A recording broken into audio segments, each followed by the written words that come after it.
Hey guys, it's Jurgis. It's early morning.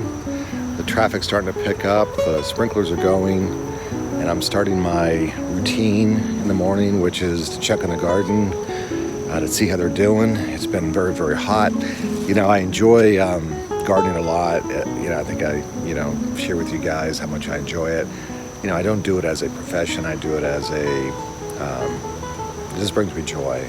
Spiritually, I'm able to pray, I'm able to praise, I'm able to confess, I'm able to think things through, and it gets me out, and it just brings me joy. And so, got a bunch of gardens going, the one at our house that I'm walking through now, and also at church, the things that I'm doing, and then a bunch of other community gardens my wife and I work at with our own plots, vegetable plots. And so, I started in February with starting seeds for plant sales and for our own use to August.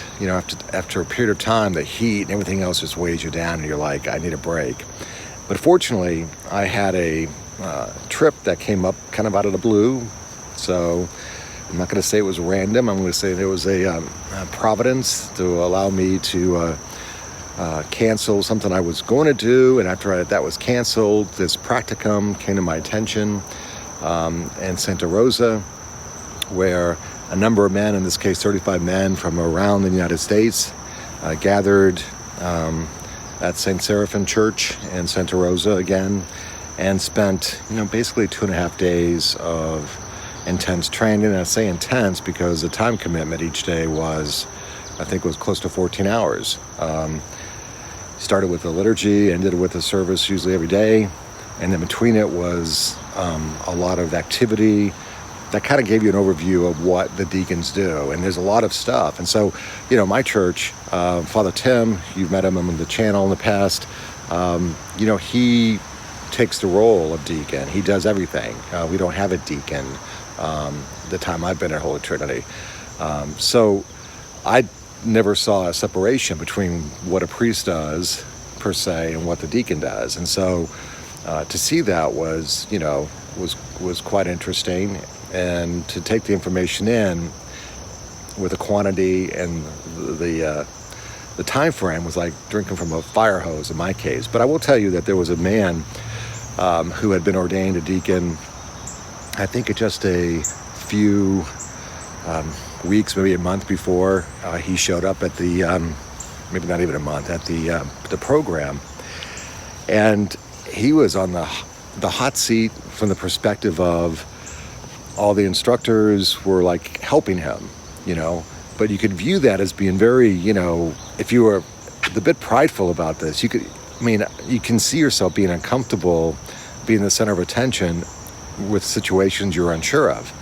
And I'll tell you that watching him, as I did, he was a blessing to me. And I would say to those around him, because he displayed such a character of humility, of someone who had a heart to serve, understood he didn't know everything to do, and as he was corrected, he took it very well.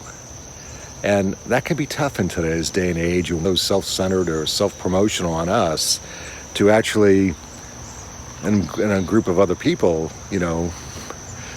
make mistakes, be corrected, repeat it, but then take it gracefully. And so I was blessed by that, because as we go through this, we all have those insecurities in our lives, whether it's a job, whether it's around other people, whether it's, at church. My wife and I were able to get away, visit some wine country and visit some wineries before the practicum started. So that was a blessing that we were able to get away together and leave the garden. But it was definitely a blessing to meet these men, to study, to be uplifted when I was tired and the days were long and I was drained. To go to church, to go to a vigil, to hear the choir, and just feel God's presence, and it was a blessing. And so I'd encourage you that, even though I understand you're busy,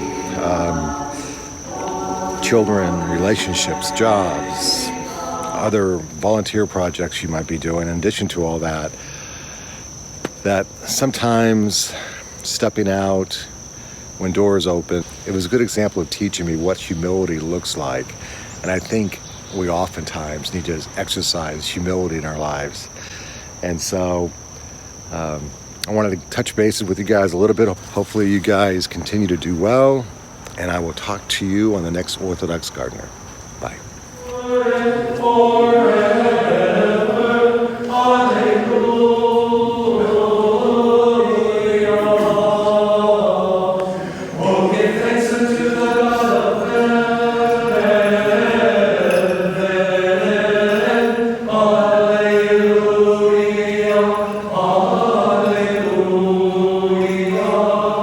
For his mercy.